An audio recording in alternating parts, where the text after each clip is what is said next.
Hello and welcome. My name is John Yanofsky, and I'm the director of Kupferberg Center for the Arts at Queens College. And thank you for joining us for tonight's KCA online program presented by New York Community Bank.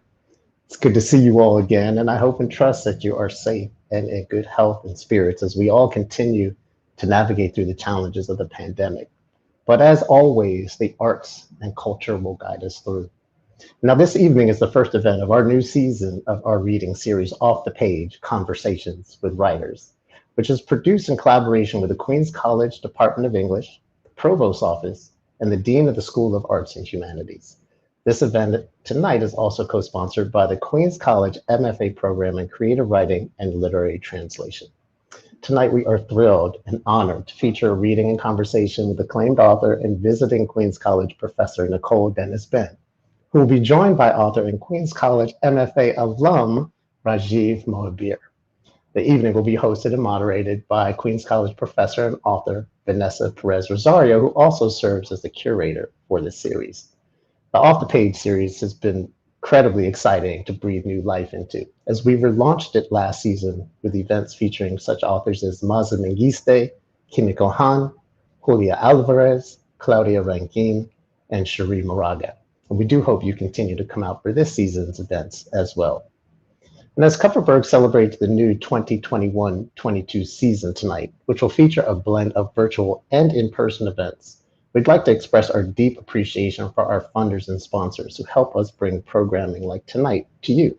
We thank them for their support, including the New York Community Bank, our title season sponsor, the New York City Department of Cultural Affairs, the Max and Selma Kupferberg Family Foundation, our founding and namesake benefactors. And in addition, this event is part of the Marjorie Heck Watson Memorial Reading Series, which is supported by the family and in memory of Miss Heck Watson, who graduated from Queens College in 1964, where she developed a lifelong passion for literature by attending readings here at the college. Also, we want to thank independent bookstore Q and Willow Books here in Queens for their support, where you can purchase some of the featured authors' titles, which was founded by two Queens College alums. And lastly, but certainly not least, we want to thank all of you at home or wherever you may be enjoying tonight's program, which brings us to tonight.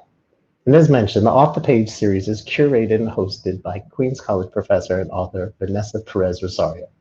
Vanessa has been shepherding us through the new series, and we're excited to see what else she has in store for it moving forward.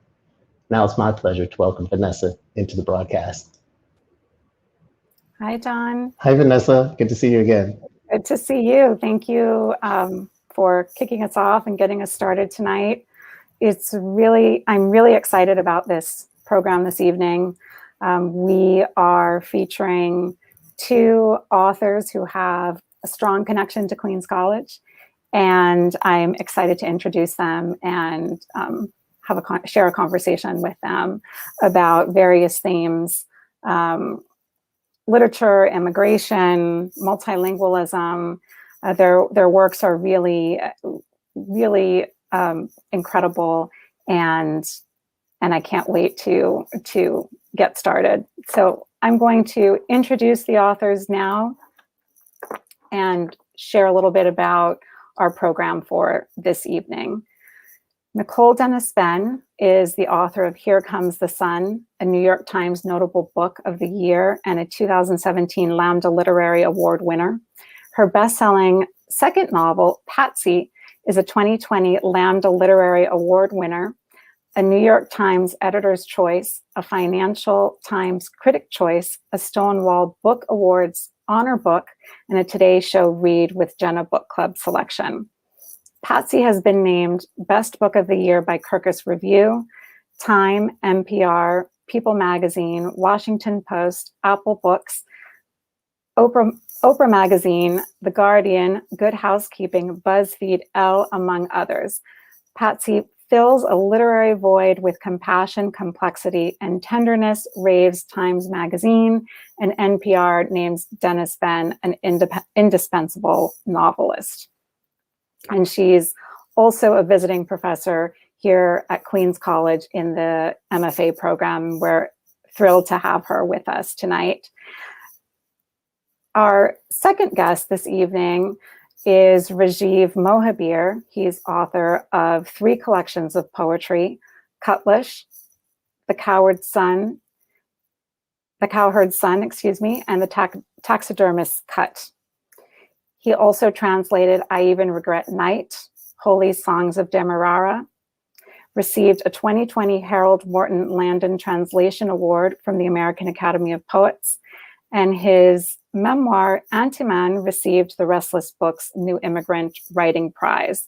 Antiman and Cutlish were both published this year.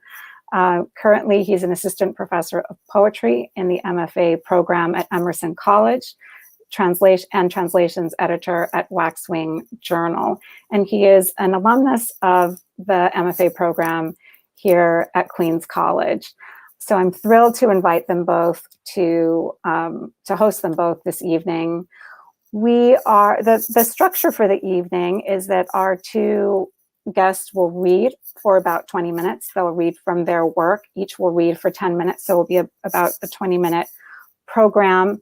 And then we'll move on to a moderated conversation, which will last about 20 minutes. And then we'll close with a Q&A from the audience. So if you have questions, comments, please add those to the chat. We'll have time to go over those. And authors will have a chance to respond a little later in the program. Right now, I want to welcome Nicole Dennis-Benn to the studio. Hi, thanks for having me, Vanessa. Hi, Nicole. Thanks so much for being here. Yes, and thank you all for hosting us. I mean, this has been a really great time to be teaching at Queens College, and so I'm really happy to be here. So tonight, I'm gonna actually read from two of my novels. The first one, Here Comes the Sun, and the second one, Patsy. Very brief readings, but I do wanna give these readings because I know we'll be in conversation about these themes, as well as the essays I've written around these books.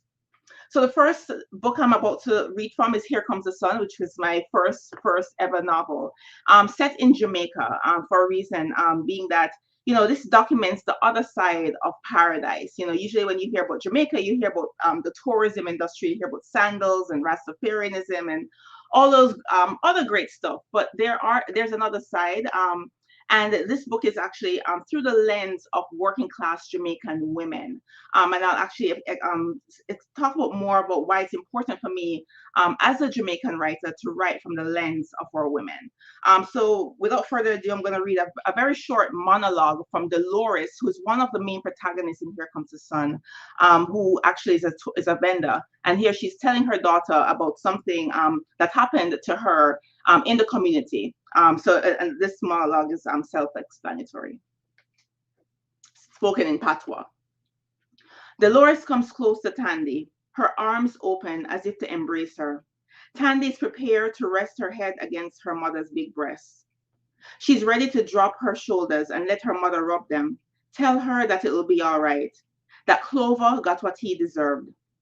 The embrace is a sweet one Tandy had forgotten until now. Her mother's love is as vicious and domineering as her personality. Once it's felt, there's none other like it. Tandy relaxes in Dolores' embrace, allowing herself to be rocked back and forth like a baby. But then it's cut short. Slowly, Dolores pries Tandy off her and holds her at arm's length. I want you to come to your senses and turn that boy in. Everything happened for a reason, and that was it. Dolores says, do it for all of it, Tandy. He was defending me, Tandy said. The devil is a liar. Him kick you down, but it don't mean you can't get back up and use the tool him fling give you. What Clover did is history. Something long gone. So put it behind you and do the right thing. Him is a brute, mama. Shh. You won't pay for cursing the dead. Dolores pulls Tandy closer again and rocks her in her bosom. She smells like the green banana she sliced up. She runs her fingers through Tandy's hair as she speaks. You and that boy Charles shouldn't mix in the first place.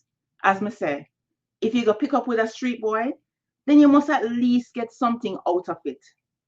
Forget what Clover did. That won't set you free. It's enough women it happened to, and it didn't kill them. What will set you free is money. Don't say me never teach you that. I send you to good schools for good reasons, yes? But it's also for you to learn common sense. You think because Charles said love you, that you're worth something? You think because him say him want you, that he mean it? That is not wanting him after when him get it him run? What is this love, eh? You don't know nothing about no love. Love is foolish. You ever see love put running water in a pipe? You ever see love build a roof over their head? You ever see love give free education to those children whose parents can't afford it? You ever see love full up with cupboard or hand with visa to get far from this rat hole? What can love do for you, eh? How you gonna love a stranger when you don't even know what love is? Him will just take advantage of you and walk away. You have to get your return in dollars, not cents. And besides, who gonna want a naive girl like you? But suppose him did really want you. Could you really love somebody who is an absolute fool when it comes on to these things? Somebody who green? You wouldn't want that, and neither would he. You're giving him everything for free. Boys like stupid girls like that. They take one look at your black face and know you're desperate enough to spread your legs at the first compliment. They see your true color before you tell them their name. They know they can tell you anything and your black self believe it and accept it because we're so used to getting the leftovers. Who you know really love a black girl for more than what's between our legs? You're a pretty black girl, but it's my duty as your mother to teach you these things. Put something in your head, child. You know how much money we could have get? 10,000 US dollars. That can take you from here to eternity and pay for your education and everything. Use your head, child. You can't place more value on this boy and his foolish love over money. If it means so little to you, then you lose everything. Remember this, nobody love a black girl, not even ourselves. Now get up and get your pay. Second novel I'm reading from is Patsy, which is a follow-up to Here Comes the Sun. Patsy, unlike the characters in Here Comes the Sun, left the island, a working class Jamaican woman who believes that in America the roads are paved with gold. Comes to find out it's definitely far from the truth. She also leaves behind a daughter who she abandons because she was really running away from motherhood as well, and also wanting to love the way she wants to love in a country that promises freedom. So here is a very short snippet of that where Patsy actually realizes that America is no different from where she's from. There are two types of devil's call. One in which you cannot bring yourself to leave the room, much less the bed, to do the simplest things. And the other in which you go through the motions in a constant stupor. Patsy lies in bed, turned away from the dark, heavy thing that has returned, its shadow dimming the room.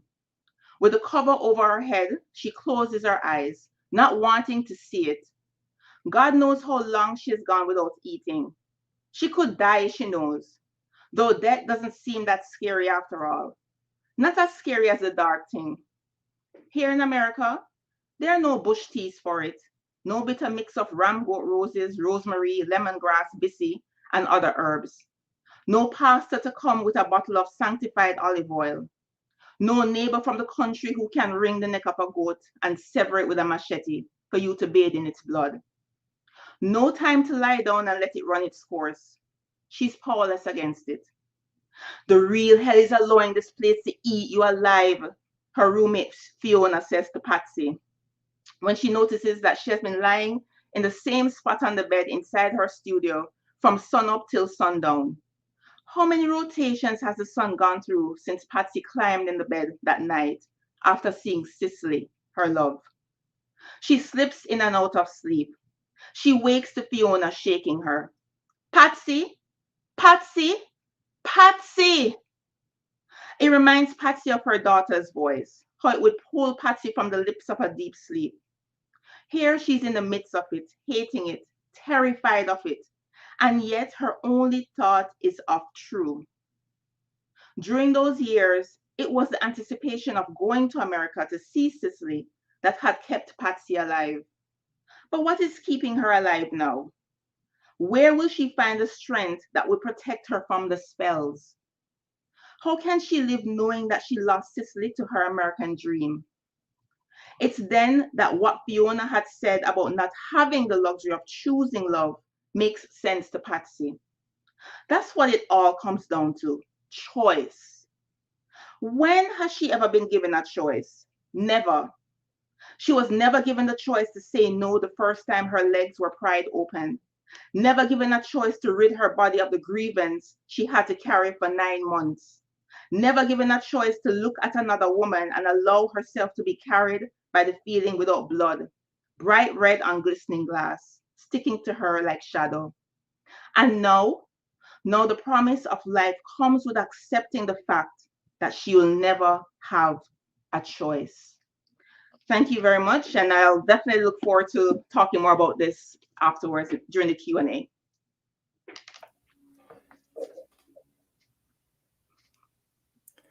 Hi there. Thank you so much for this opportunity to read at Queen's College. I love you all so much, and what an honor to be here with, you know, Nicole as well. This is a dream come true. Um, I'm going to be reading from my memoir Antiman first, and then after that, I'll read two poems from Cutlish. So, what you need to know about the story up so far is that I have just returned from a trip to India where it's been over like 120 years since anyone from my family has been to India. You know, we're Guyanese and moved to the United States, and I'm taking a road trip from Florida to Toronto to go visit my grandmother, my dad's mom, my Aji, and this is on that road trip there. It's called PAP, and that's what I call my father.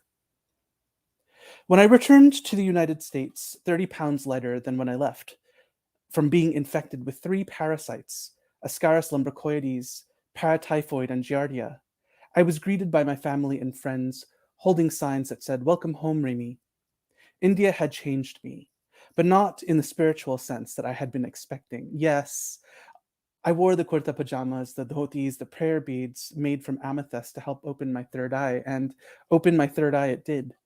I saw that the ways that I used to think of India had been Orientalist. India was not any more spiritually advanced than the West. It was marketed to be so by the Beatles. It was a place of beauty, yes, and also dire poverty. I couldn't wait to tell Aji in person what I had done when I was there. Old Calypso blared from the tape deck. It was like I was 8 years old again, taking a road trip from Orlando to Toronto to see Aji. Pap and I drove the 190 to the Queen Elizabeth Highway from Buffalo to Brampton. I couldn't understand all of the words. It was as though they were submerged in water and tinny. He sang the lyrics with relish, savoring their brine, a salt wind that had once held the promise of crossing the sea to London, where he would study with his older brother and wine the women with his faux British accent and a penchant for American music. Pap sang, "Dove and pigeon were 2 good companions." I said, "Dove and pigeon were 2 good companions, but because of jealousy, they both start disagree. So pigeon called a contest to prove to dove that he was the best." His singing Lord Nelson betrayed this mask made of tinned fish cans. Everything foreign was somehow better than what was in the jungle. As a youth, he must have turned up the radio every chance he got. Somehow the music would make him more American. Maybe I would do the same with Bollywood music. He wanted us to call him Papa, but with British accents. Papa for Papa, like the A in apple, the white flesh so alluring. He surely wanted it to be his. Eventually, as his beard grayed and he filled out from the medium to the large to the extra large, we shortened it to Pap, Pappy, Southern. Emily, Emile, and I grew into our skins in Florida after all. And now the radio played his childhood in Guyana from its ribbons and magnetism. He smiled as though there was a life we could never know just beyond the strip of highway where we were headed, someplace where his kin waited for him with rum and his mother's pepper sauce. The tar of the road was kala pani, black water leading him home. Or maybe home was a moving target. He would whisper on the phone to his sisters and change his tone when I walked in the room. He'd smile, thinking he was holding a secret. I looked at him, back down to medium, his skin blowing like white hair in the wind of the opened window. I had never really known this man, this Pap. Pap hated himself, where he was from, the gods that sang him into life. And after we came to the United States, he did his best to keep us from knowing our own Indianness. He would rather have silence than Sanskrit, hell than Hindi. To him, everything Kuli was backwards in motion. Our food, our language, our customs, even our names. He started going by Glenn instead of Suraj Narayan. These were the unspoken rules in the house until at 15, I read the Ramayana for myself, a gift from a friend's mother. Pap was furious about this self-acculturation and my interest in Hindi language, at least until he was with his friends from back home. And my hard-won knowledge was something he could leverage for social cachet. Like the lyrics to the songs from his childhood films. What does Mera Jivan Kora Kagaz mean? Auntie Sonia asked to test me once. My life is a blank page. I turned up the volume and looked out of the window as upstate New York parted its green hills.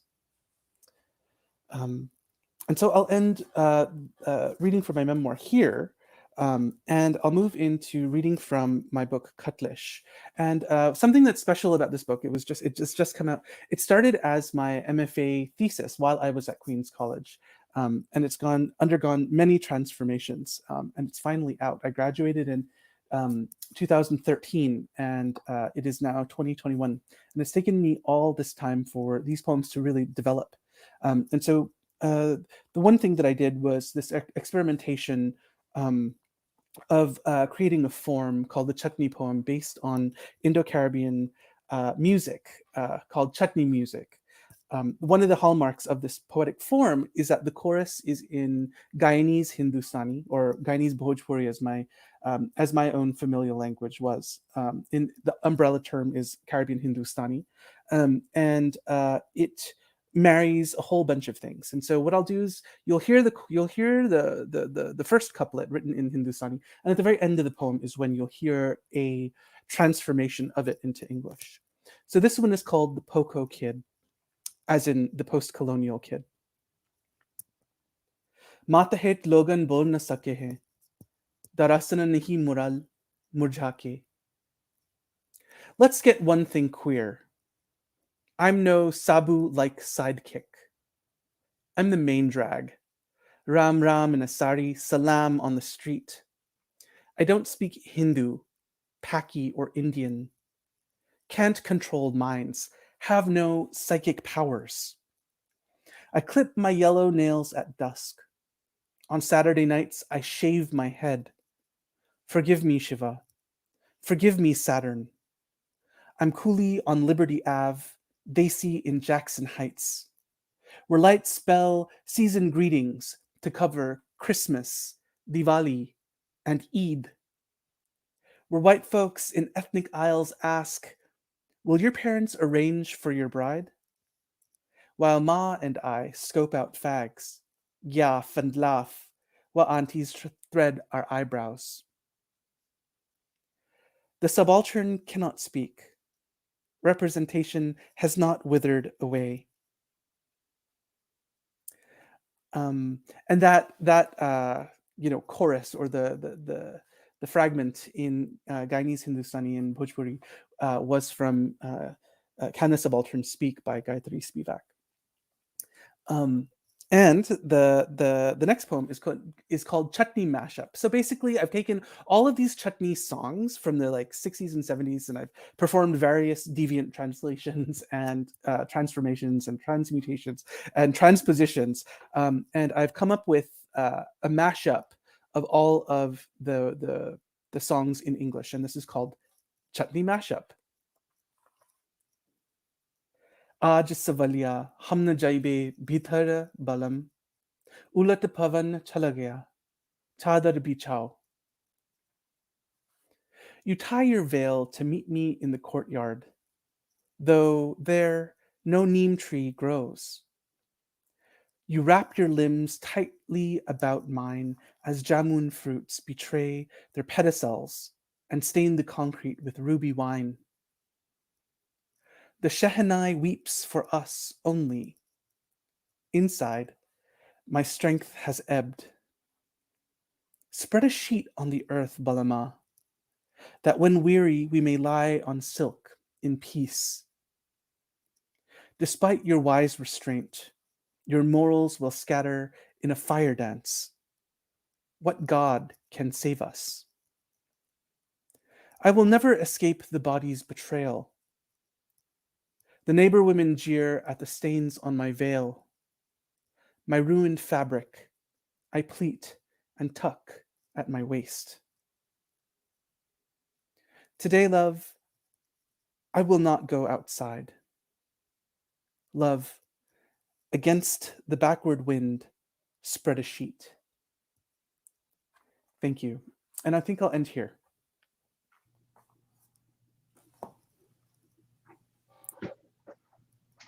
Thank you so much, Nicole and Rajiv, for those beautiful readings. It's lovely to hear from the author, and I can't wait to get into this conversation. There's so much to talk about. I'm not even sure where to begin. There's so many things that have come up just even in the readings. You know, one of the things I was thinking about as I was listening to you both read is the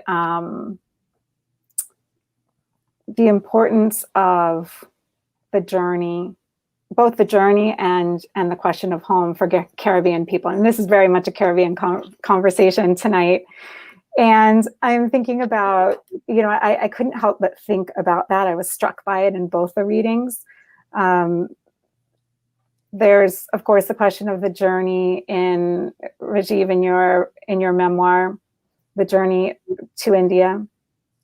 There's the question of Kalapani. Nicole, in your work, there's Patsy, immigrates to New York, but there are also other journeys that are sort of happening internally with the characters. In Patsy, I have it right here. If you haven't read it, you should get it to I'm telling our audience here. Your dedication is in memory of the unsung stories of undocumented immigrants in search of trees with branches, right? So I think of the question of roots and the question of home. So I wonder if you would both talk a little bit about that, about the journey, about home, about movement for Caribbean people. I think movement is such an important theme throughout Caribbean literature. I don't know who wants to start. I guess, I mean, given that you mentioned Patsy, you know, the dedication, and you know, that it meant a lot to me to actually write a book documenting that journey, documenting how hard it is, especially for working class immigrants as a whole, not only Caribbean immigrants, but African, wherever you come from, you're migrating for a reason. And of course, you are villainized in a country that thinks that you're coming to take everything from them. And so I wanted to write a story capturing the Patsies of our society. You know, before Patsy, there was my father who came here undocumented and was able to hustle and somehow got you know, his papers and was able to file for me and my siblings to be here as the quote unquote good immigrants, you know, that whose stories you hear about a lot, you know, but what you don't hear about mostly are the stories of the Patsies and even my father's stories, you know, how they had to do anything by any means necessary to survive, you know, getting paid under the table, for example, you know, not having health insurance, not basically just being invisible in a place where there's no record of them. You know, they're basically just going day to day, trying to hustle to send money back home to families they've left behind. And so for me to capture that, it was important because, you know, usually when at least when I read literature, I was actually reading literature of a particular class, a particular set of people who have, you know, so I was reading more of the haves that rather than the have-nots. And for me, being working class Jamaican, it was important for me to capture stories of the have-nots, the ones who are migrating from the island to come to America for a better life, thinking America is going to be better. And yes, it is. To give America credit, America is a good country for upward mobility. Given that in Jamaica, upward mobility is really hard, as I documented in Here Comes the Sun, my first book. And so, of course, the survival is jumping ship, literally, going to Canada, the US, the UK to make ends meet and send money back home. And of course, the government doesn't really do much about that, because for them, remittance money is what is the second largest revenue for the island, next to tourism. Right. So they're not doing anything to retain working class folks, to give better opportunities, to make the schools affordable. Unlike America, where there's public schools, in Jamaica, school is not free. You have to pay. And if you can't pay the school fee, that's it for you. If you can't afford uniforms, that's it for you. Or books, that's it for you. So majority of working class children like myself get money from abroad to afford the books, to afford the school fee, to afford those things, right? And when you're getting all those things in quote unquote barrels, Rajiv, I know you're probably familiar with this from Guyana, the barrels, and you, Vanessa, the barrels are basically just this, for those of you listening who don't know the barrel, it's basically a cylinder of packed with gifts and things like that to ship back home to family members back home. Right. And a lot of the children, people look forward to these barrels, because that's how you get the things that you can't afford in your own country. Right. And this is coming from the immigrants in the United States, who the government they're calling them aliens, illegals. Right. Now you're seeing that these people are actually working really hard to send things back home to the people who need it the most. And so to capture a Patsy in a book, for me personally, it was important. It was important for me to see Patsy in literature, in the literary canon, because while I was in my MFA program, I only read white men. And also while I was growing up in Jamaica, I only read white men.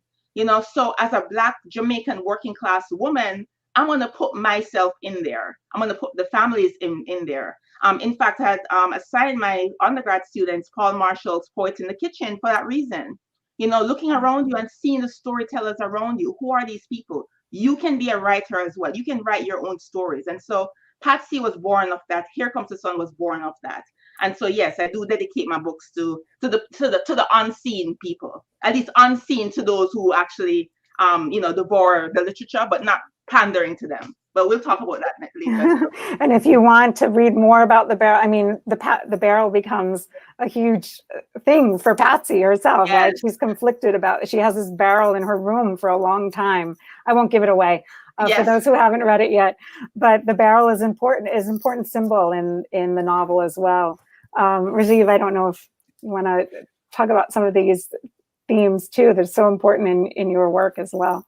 Yeah, totally. I really love, Nicole, what you said about the good immigrant, kind of bad immigrant thing that happens. And so much of this memoir doesn't actually talk about my my family's migration story to the United States, which was like, on expired visas, working under the table and this kind of thing. And, there was like this pressure, from times in Guyana to kind of, assimilate into what a North American culture could be like. I mean, they were feeling that definitely in the 60s and 70s and in the 80s, and so for that, that's one whole kind of undercurrent in this, in Antiman specifically, is the sense of coming back to a tradition, an oral tradition that had been derided, and a language that had been unused and almost forgotten, that was my grandmother's, and how there was a rich storytelling and a rich kind of literary experience,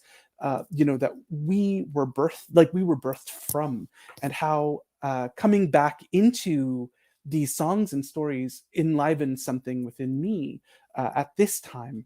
And I think that, what you're saying also, or the question about home and movement, it's like, I tell this story that, from, the 1800s, my family has never stopped moving, and how my migration now for work to Boston is part of that journey. Right. My parents, my great grandparents, when they got to my great great great great grandparents, when they got to Guyana from India, they lived at various plantations, Lusignan, Skeldon. After their contracts were done, they were given these like land parcels. So they moved to places like Georgetown and then Crabwood Creek. And so there was this movement and a new house. After my Aji gets married, she moves again. And so then my parents' generation are the generations who, in order to get an education to leave Guyana, my computer just went dark. They had to convert to Christianity and change their names. And so riding that wave and that deep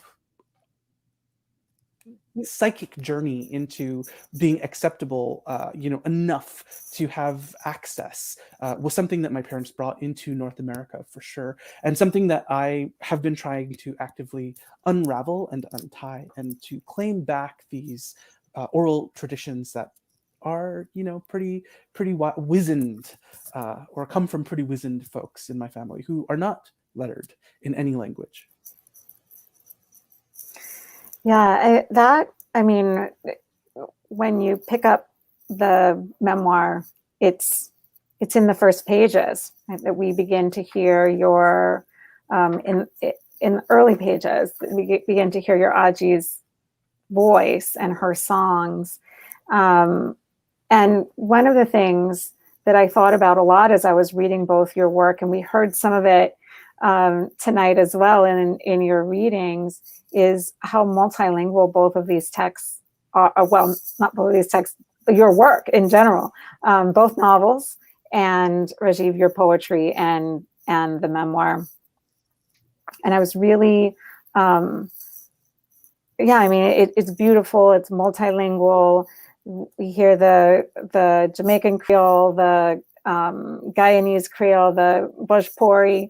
I wondered if you could talk a little bit about how you work with language in the text. I mean, you've already started to say something about that you're thinking about these oral traditions, but I don't know if you could say more. I know there are other writers. When I think about, I guess the question of language, when I'm thinking about Latinx writers, it comes up as an important question.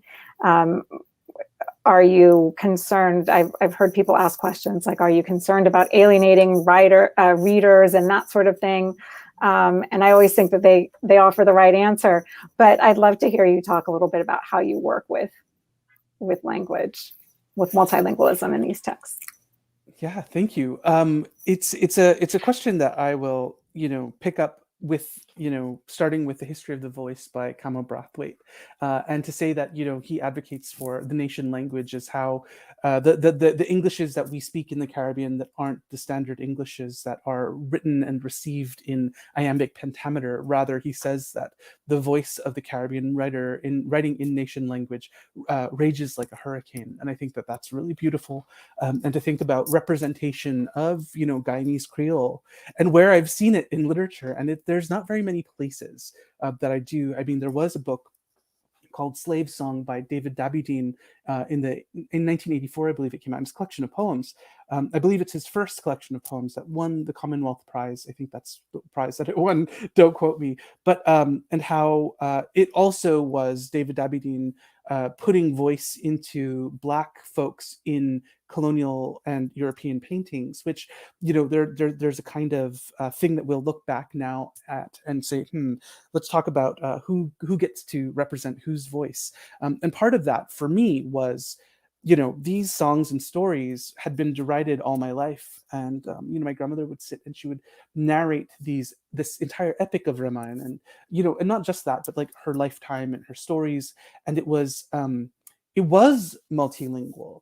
And that this tradition that she was so interesting because she stood at this meeting place of all these different things that were in danger of, being unused. And so I saw it as a very beautiful particularity with the access that I had as a young person in the United States, having access to, education, that I was able to take these and say, hey, but look at these. These are gems and these are jewels, and they telegraph a history as well.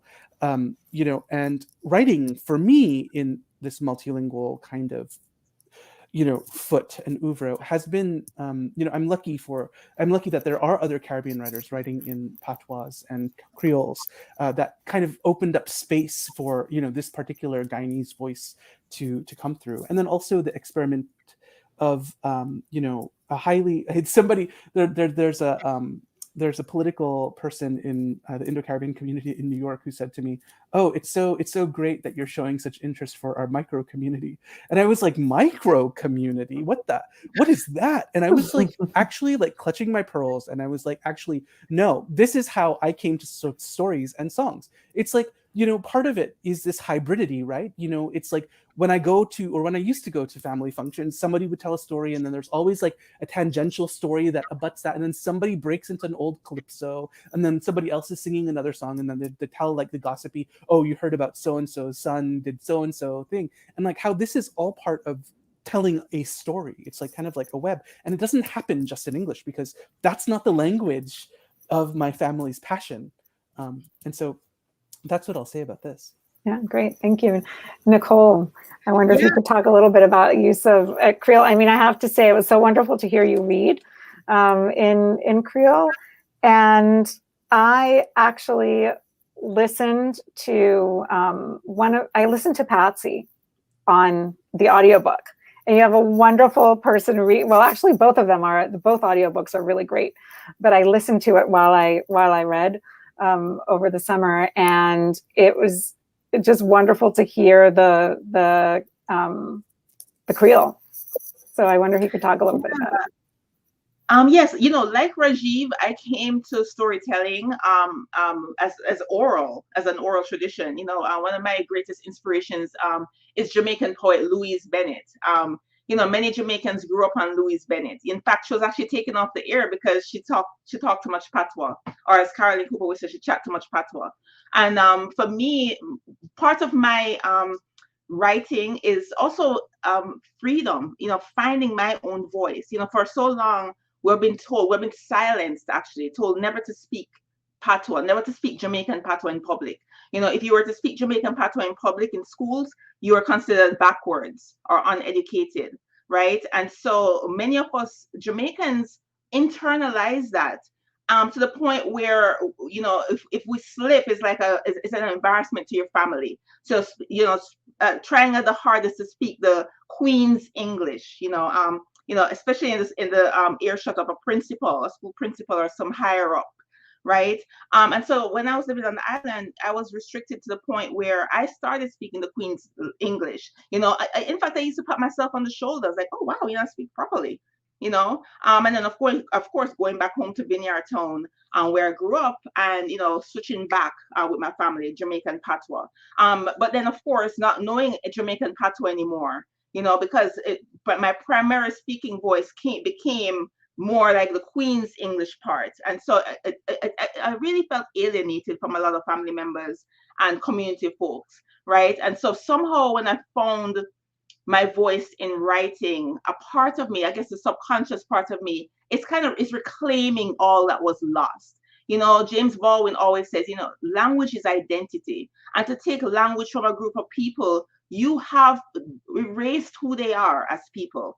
And for me to be finding my voice in writing, it's important for me to find that language that I was told never to use, and use it liberally in my work. And yes, I do give context for non-Jamaican patois people to read and get it, but I don't over-explain either. I don't put footnotes. They'll get it. Like Vanessa, you had said, the Latinx community have been doing it, and I've been inspired by them as well. Because of course, our readers are smarter than we think. They'll get the context. When we do use our language. And it's important for me to reclaim that as a part of my writing, a part of my art, and also to be as authentic as possible as a writer.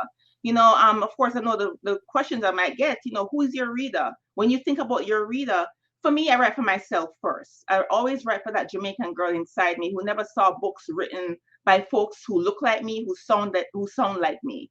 And so for me to be doing this now, I am writing for that reader in Kingston, Jamaica, or Vineyard Town, or Portmore, to open a book and see themselves and hear themselves, right? And also not say I'm alienating the Western reader from the novels.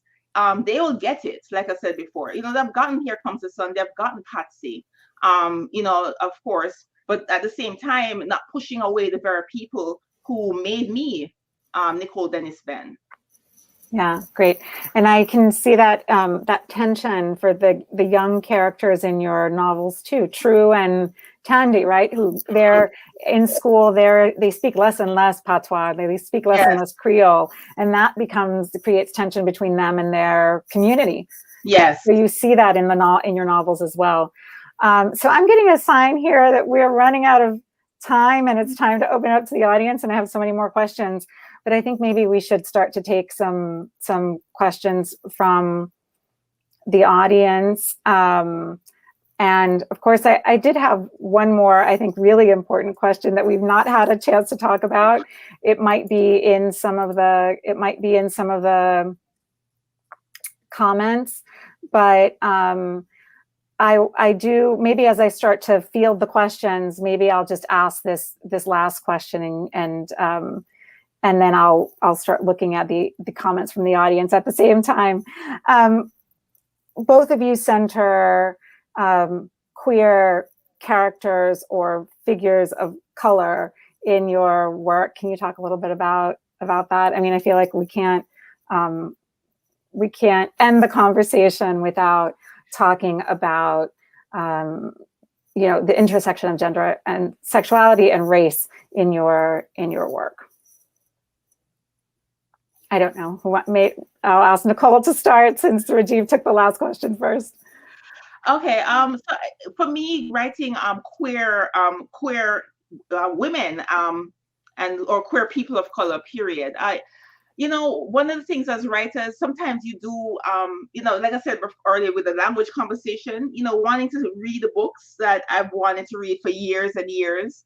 I never saw them. And so for me to write those intersectional characters is also important. It's not, for Patsy, for example, her queerness plays a huge role. For one, she's leaving the country. She's leaving Jamaica to have a better life in America, hoping to love the way she wants to love, and kind of circling back with home, away from home, ultimately realizing that, well, America is not home either, dismissed as a working class queer Jamaican in Jamaica, but then of course dismissed as an undocumented immigrant in America. So ultimately home is it in herself, within herself. And Patsy ultimately finds that home when she begins to accept herself, come of age. Of course, she's already a 30-year-old woman, but comes of age in her 30s, basically, embracing who she is. And again, it's basically the stories that I wanted to see growing up, of queer identity, because for a long time, I never knew we existed on the island.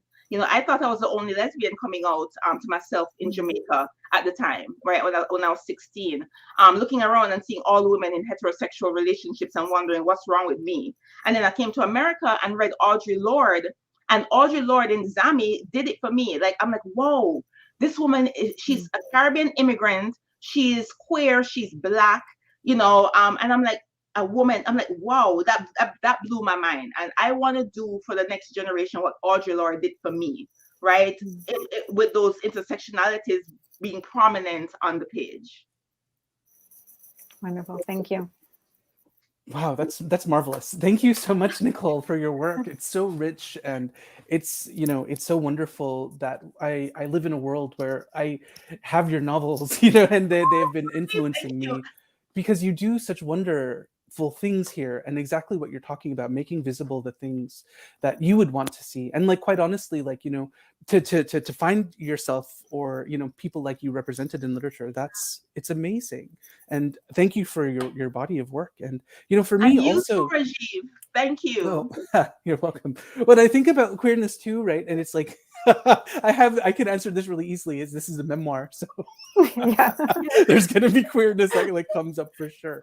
And but I wanted to think about this thing, and going back to the language, because part of it, like Nicole has said, is about reclaiming a wholeness. Like we've been told all our lives, not to speak Guyanese, not to speak Creolese, not to speak all of these things, because they're broken languages. It's broken. Oh, Ma speaks broken English. It's broken Hindi. It's broken. You're broken. Add queerness on top of that. It's like, how broken am I? And so what then I've done is, for this book, is I've thought about queerness and being on the periphery, and what that meant for me, and like how these things, that were once not on the periphery, were, very central to identity. And thinking about that is in a deep kind of context where it affects both form and content in this book. How they're come together, where there's transcription, there's translation, there's speculative future, there's essay and poetry and translation. And my hope was, for this inclusion of queerness, or just queerness in general, was that that what if there's some Guyanese queer out there who feels so incredibly alienated themselves, that if this book could offer some kind of light, then then I would have done my job, I think, as a writer. So great. Thank you both so much. This is such a rich conversation. I'm going to get to some of the comments, and I'll just read through comments and questions. So we have a shout out from Barbara Jenkins saying hi from Trinidad and Tobago. We've got people logging on from all over the place. Jeanette Campbell saying hello from Jamaica. Appreciate being able to hear this.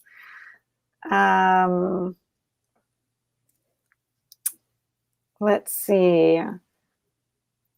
Caroline Hong, music and magic abounds tonight. Both so incredibly powerful. Wow, by Grace. A comment by Grace. Ravi, okay. This is one of my students, I think. As a Guyanese person who came to America as a little boy, it makes me so happy to see this kind of representation. I would have never imagined that there is a space for this type of work. So thank you. And he follows up with, how difficult was it to write this? Were either of you worried about how your work would be received?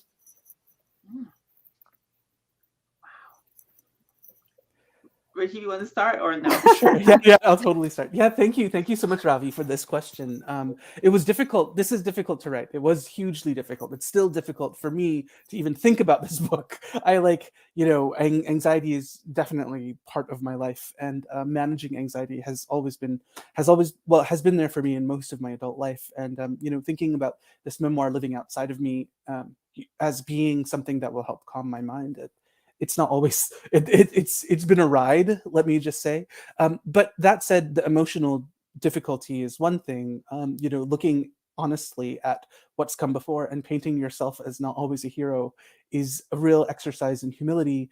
And that is also difficult. I was worried about how the book would be received, and I wasn't worried about how the book would be received. This was how the book had to come out. This is what had to happen for the book, and there are people who would pick it up, look at it, and say, not for me. And you know what? That's cool, because there are plenty of other books written exactly for that kind of reader. And you know what I mean when I say that. And so if someone were to pick up this book, and even seeing the name Anti-Man, you're from the South Caribbean, right? I mean, you're from Trinidad and Tobago, or you're from Guyana, and you hear the word Anti-Man, it does something. You're like, oh God. And then you look that it's a memoir. Okay, so now we're gonna face up to some things, and that's the kind of impact that I am excited for. Yeah, and I'm gonna say, I never. How can I say this? Well, let me go. Given that now I'm ironically visiting professor in the MFA program. When I was in my MFA program, I honestly did not think anybody would want to read my work. Given the books that I was that I was told to read, the essays, the short stories, and I never saw myself either. And so and of course being told by professors, oh, you ought to submit to literary magazines, and getting rejected from every single one of them. And then realizing that actually the stories that I was telling, nobody wanted those kinds of stories. And especially on top of that, having a little patois, Jamaican patois up in there, it wasn't really selling in terms of the short story sector. When I wrote my novel, Here Comes the Sun, to be honest with you, I did get a lot of pushback at first. People didn't really understand why a young Black girl would be bleaching her skin to lighten her complexion, not understanding colorism, not understanding, anything, the context that I was bringing with a book like Here Comes the Sun. And to be honest with you, I have a very good agent who really pushed hard. And, she pushed and pushed until one publishing house, Norton Live Right, latched onto it. Katie Anderson Adams really saw what I was doing in this book and said, I'm gonna buy this book and I'm gonna make it sell. And I was blown away because in my quiet moments, I'm like, who wants to read a book about three Black women, three Black Jamaican working class women? Again, at the time, I never saw this done before. Or when I did see it, it wasn't to the level of like recognition that Here Comes the Sun got, and then subsequently Patsy got. So in my mind, I was like, well, who wants to read this book? And I had to quiet that voice, right? Because of course, again, reflecting back on my mentor in my head, Toni Morrison, who said, write the stories that you want to write. And if your spirit is at ease with it, it's fine, right? Because the story needed to be told. And it was a great thing when I realized that the story was received. It was well received. The stories were received. But one other thing that I know somebody in the audience might be asking, how were they received in Jamaica? Now, Rajiv, you know this again as well. There's queer context in it, there's queerness in it, right? The first book, Here Comes the Sun, I was asked to come to read at Calabash. And interviewed about the book before that on Jamaica's national television. And the producers of TVJ were nervous because they were told the context of the book. They did not even think about the fact that this book actually documents three different women, right? Documenting the other side of paradise and the poverty and the displacement of the tourism industry to these communities. They actually zoomed in on Margot, my main character, who happens to be a queer woman, just happens to be a queer woman, not a primary story plot line, but just happens to be a queer woman. And they didn't want the book to be talked about on air. It was a really good journalist by the name of Dahlia Harris, who I love because she also utilizes patois in the public space. But Dahlia actually asked around it to the point where I could actually talk about the book on air. She was very crafty with doing it, kind of sneaking it in. But if it wasn't for Dahlia Harris on TVJ getting the book and realizing that actually some Jamaicans, I'm going to say some Jamaicans, ignorantly focusing on that one particular thing. And you'd be surprised at the kinds of Jamaicans who actually focused on these things. They were like the upper class Jamaicans who also were like, oh my God, she's airing our dirty laundry, right? The anxiety that comes with that as well. When you write a book like Here Comes the Sun.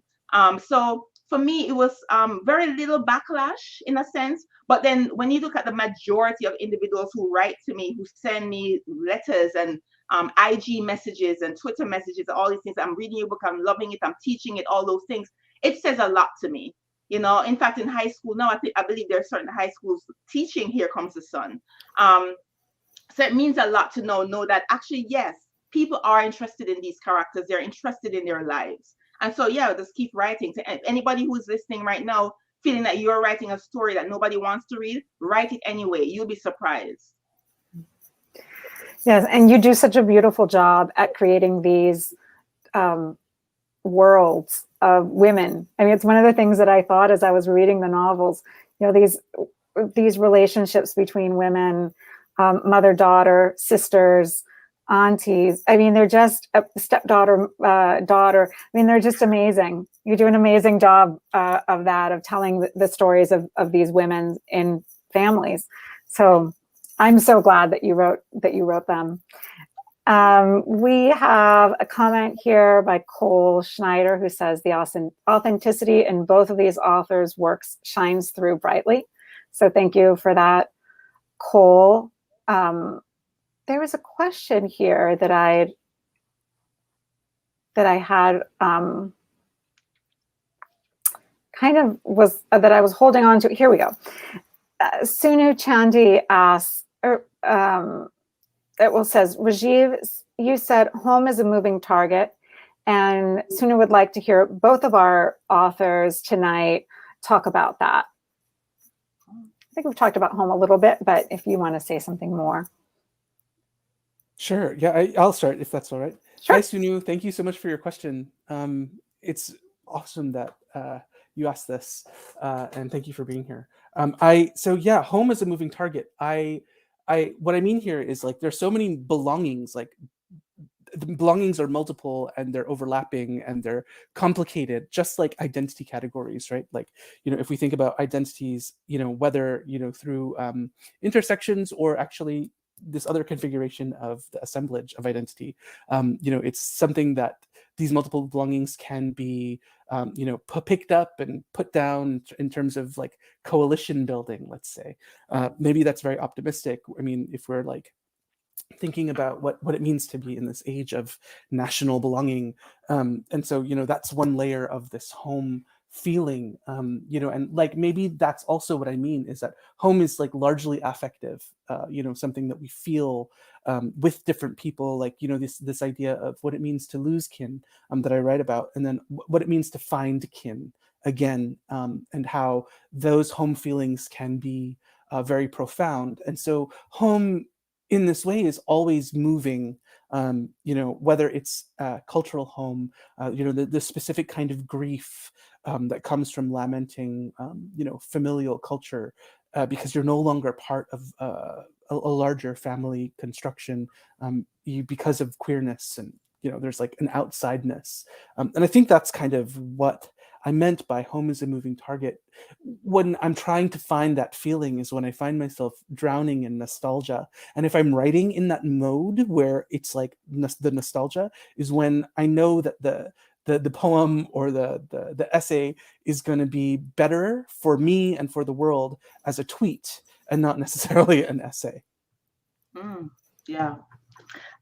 I will also add to that as well. I mentioned earlier, in terms of Patsy finding home within herself, ultimately, being dismissed, again, as a working class Black woman, queer Black woman in Jamaica, and then of course coming to America and being dismissed as an undocumented immigrant, and ultimately finding home within herself as one of the biggest part of her growth.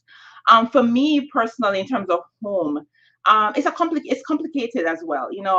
I, like Patsy, left for a reason, feeling that yes, I was the only one on the island, and also too growing up in Vineyard Town, and feeling feeling silenced, and dismissed, and voiceless, really, and wanting to go elsewhere.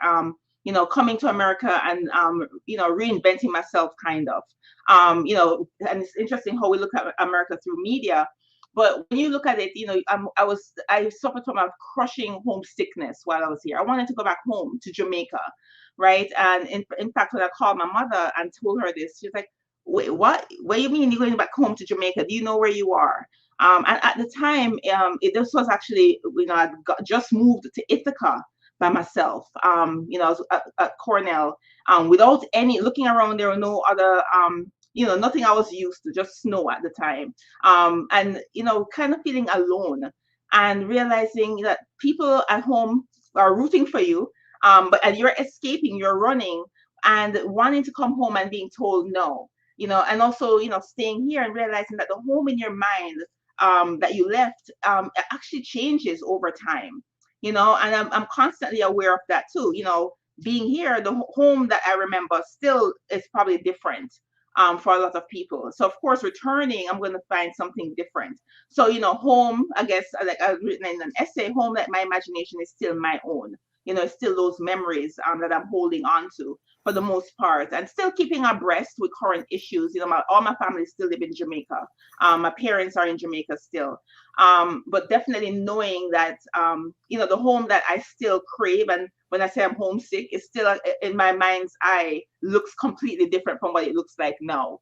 If I were to like land in the middle of Marcus Garvey Boulevard or something and see a highway, and or 3 miles, sorry, and see the highway right now, it would have, I'm like, where I'll be lost, right? And so, having to remind myself that yes, home looks different, and yeah, it's as Rajiv said, a moving target. Yeah, we find it in different ways, but ultimately it's within us. it still moves with us. Yeah, great. Thank you. We have a few more comments and questions here. Kedon is asking if reading your works is inspiring. Who are some other queer Caribbean authors you are excited about and you'd like the public to know about, especially any Caribbean queer writers that you think others should read? I would say Naomi Jackson. I would say Kai Miller, just to name a few. Marlon James. I mean, of course. Yeah. And yeah, so far, I mean, that's it so far that I've been exposed to. I mean, Misty is a wonderful, These Ghosts Are Ours, a great book. She's not necessarily a queer Caribbean writer, but definitely worth reading as well. Yeah, to add to that list, I'll boost the Kai Miller for sure. Kai has a new collection of essays out, and they're worth checking out, as well as Andre Bagu, Right. who just released a collection of essays that are wonderful to see how his mind works, as a critic. And speaking of literary critics and poets, Shivani Ramlochan is somebody else who I'd say this is a wonderful poet to read. And there are others, and if you would permit me to kind of turn around and look at my bookshelf, I'll come up with a better list, I think. But well, not a better list, excuse me, a list of more folks. Yeah. And maybe what we can do is put together a list and post it on our Facebook page or something like that, and writers can, guests can go back there and get some ideas for other Caribbean writers to read. We have a couple more comments, questions. There are a couple of questions, Rajiv, from different people asking about the title, Why Anti-Man? I think if you read the entire memoir, you might have an answer, but we'd love to hear what you have to say about that. And also a question about form and the way that you play with, that came up in class too, the way that you play with the structure of the page, how the words are set on the page and that sort of thing. Oh, sure. Yeah, I mean, it's hard to use the word anti-man as a title for a book because of just how awful it is, and it means that people will be saying it aloud, and that's also something that's really terrible.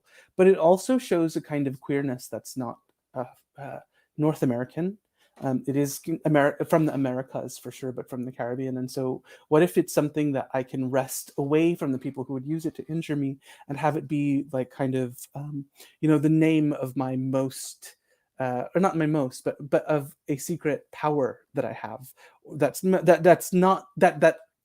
always secret, or it's something that enlivens me privately. And becomes something that I draw power from instead of fear. And so there's part of that, as well as it's linked into why folks have been reclaiming the word coolie, which is incredibly derogatory, and using it as kind of it signifies a history. Well, so anti-man does too. It tells us okay, I'm Caribbean for sure, I'm Guyanese, definitely. Anti-man also is more poetic than any of the other slurs or queer folks and queer men specifically. And I like it because there's something also queer in taking it back and saying no, this is mine. You want to call me this? Awesome. I love it because I am anti-man in the sense that I'm anti hetero cis heteropatriarchy. That's something that has been so damaging to all of us. And so that's part of it. And I do talk a little bit about why and how the word anti-man changes throughout the book. But I'll also talk about this. And I think the comment was something about squares in the book. Mm-hmm. So basically, it's a reimagined folk tale that my grandmother tells me that I write in Guyanese Bhojpuri on one side, and then I transform it into English. I mean, these are not actual translations, well, word for word translations. Oh, excuse me, on English it's on the left side, on the right hand side it's the Bhojpuri, and I wanted it to be a kind of call and response. I wanted to think of it as like the words echoing from one generation to another generation, meaning like there's an actual I'm sitting at the feet of my Aji who is telling this story, and this is how I'm understanding it as she narrates it to me. And that's kind of what I was thinking about that form. But like form in general is something that I like push to the max because I'm a poet, I think, primarily. And this is like my first experiment in prose. Great, thank you. We have a comment here from Grace C. It says, Nicole, so incredibly proud to hear. Just because we are in America does not mean we forget who we are. The reason we are who we are is our culture, and everyone is enriched by it. And we have another question here, and this, let's see, a question that says, thanks for sharing. Question, how did you find your voice in writing, and what motivated you to adopt your writing style? This is for both Nicole and Rajiv, so maybe Nicole can start. Yeah. Oh gosh, how did I find my voice in writing? Ooh, complicated one. But it was actually for many years. I felt like I was running away. Like I mentioned before, came here to America for a particular reason. I mean, yes, to go to school, yes. But I was kind of running away from a lot of things back home, and also the home here that I came to in America. And in running, I was, I did realize that I'm a writer. I did go back to school, got my MFA. And even during my MFA program, I felt like I wasn't really writing who I was on the page. Yes, I was writing stories, and yes, they were Jamaican characters, but something was missing. The soul of the people was missing. And it wasn't until I went back home for the first time in a long time in 2010, and faced what I was running away from, that somehow the voice came to me.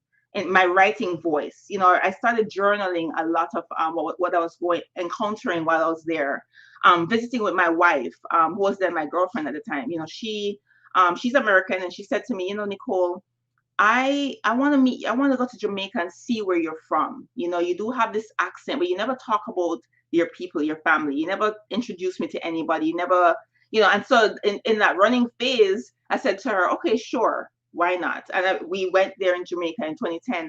And in my journaling, something happened. I guess it was magic. I don't know what it was. But while I was writing the feelings that I was feeling while I was home, feeling resentment for why I left in the first place, or why I felt the need to leave in the first place, somehow a story came to me. And the story came to me in the form of a voice, a voice of this girl talking to me, literally. And that was how Tandy was born. Tandy, my main character in Here Comes the Sun.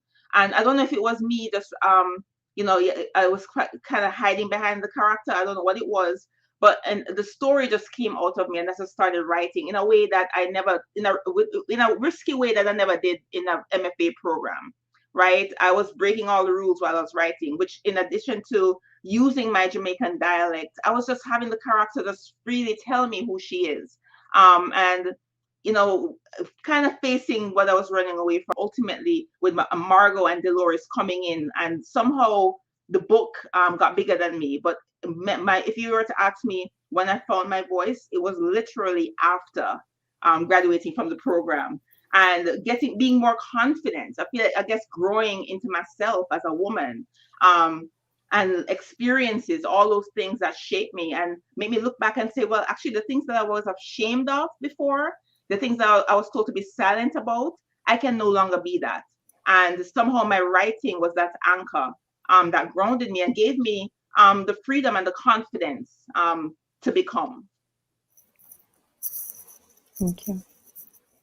That's beautiful.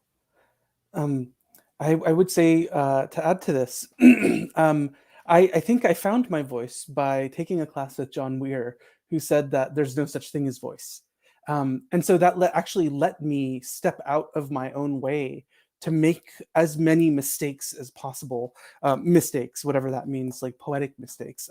The idea for finding my voice for me was to, experiment with what I could possibly do, how far I could stretch my language and the line.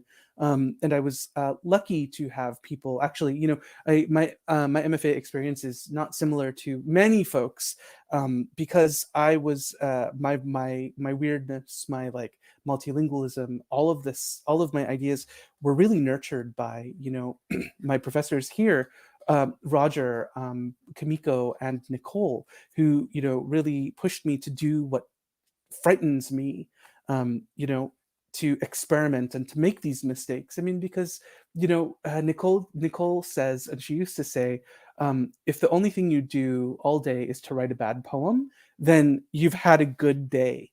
And that has been like an amulet that I've worn. And this actually, yeah, I'll talk about that in a second. But it's been an amulet that I've worn. That with like reading,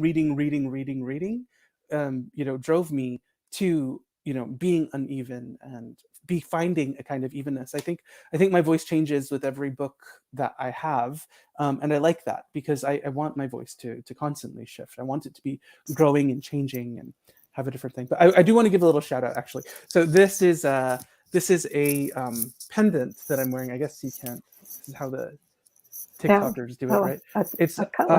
It's a machete, or a cutlass, and it's an art piece by the artist Andil Gosain, who's a Trinidadian artist. And I wear it because my book is called Cutlish, which is one of the rural Guyanese ways of saying cutlass. And when I'm talking about finding the voice, it was very much writing Cutlish, or the poems that became Cutlish, in my thesis workshop that a lot of you folks are probably taking at Queen's College right now. So I envy the time that you have with the folks that you have around you. So. And let me add that Toni Morrison gave me permission as well. Toni Morrison, Paul Marshall, Edward Danticat, Alice Walker, all those great women. Oh, and also Audre Lorde gave me permission as well, to open up and use my voice in a way that, I never saw it used before, coming to literature. Yeah. So in that sense, but it's reading, right? It was through reading these authors that you admire, who gave you. I mean, that's one of the ways that you found your voice, both of you. I could go on and on. This has been such a wonderful conversation, but we are out of time. So I think I'm going to end with a very wonderful comment here by my colleague Fred Gardefay, who says, "Wonderful readings and talks. Wish this could have happened in person. You will have to come back when the COVID coast clears." And I agree. So thank you both so much. John is going to come into the studio to close us out. All right. Well, thank you guys so much. That was outstanding and incredibly thoughtful and provoking, and really shining the light on Queen's College too. So Nicole, I hope your visiting stay is wonderful. And Rajiv, clearly the program is stronger because of students who continue the work and continue to push their own voices and their own personalities and vision throughout your work. So I thank you both for being here and sharing your words and your thoughts and your presence with us.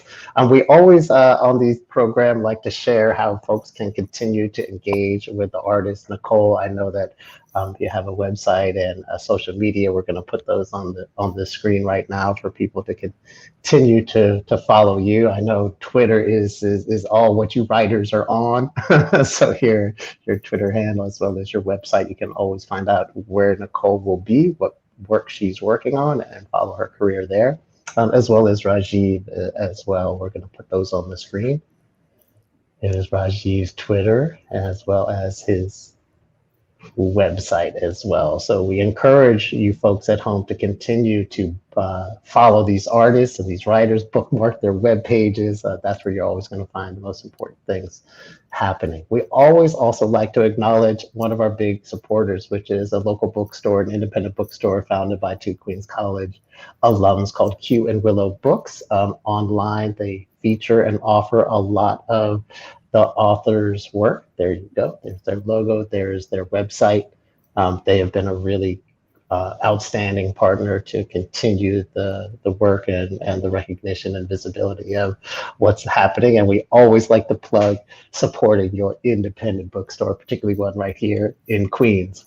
We also would be remiss if we did not mention our next scheduled Off the Page event, which is coming up real soon in just a couple of weeks on Tuesday, October 12th at 7 p.m. We're really excited. Vanessa has been able to bring to this screen. We will be virtual again, a conversation with award-winning author and NPR journalist Maria Hinojosa. And this will be a Hispanic Heritage Month event organized in collaboration with the Latin American and Latino Studies program at Queens College.